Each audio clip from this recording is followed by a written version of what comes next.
Ceyhun'un Gülüstan poemasından kiçik bir səhnəsini izləyək.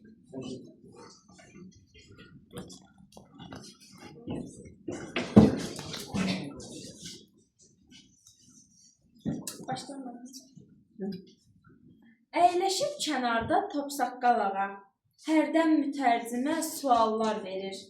Çevrilir gah sağa, baxır gah sola, başını yellədib təsbih çevirir.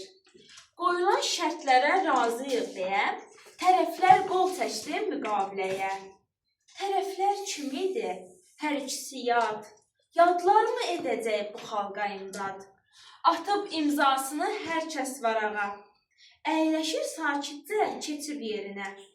Eynəkli cənabla təsbihli ağa, qalxıb əl də verir bir-birinə.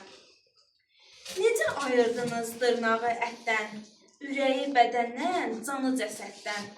Axı kim bu haqqı vermişdir sizə? Sizi kim çağırmış vətənimizə? İpək yaylığı ilə o asta-asta silib eynəyini gözünə taxdı. Əyilib yavaşca masanın üstə, bir möhrə baxdı, bir qola baxdı.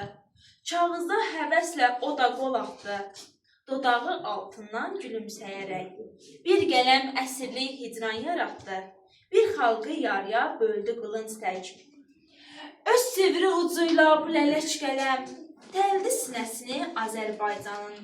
Başını qaldırdı ancaq dəmbədəm, kəsdilər səsini Azərbaycanın.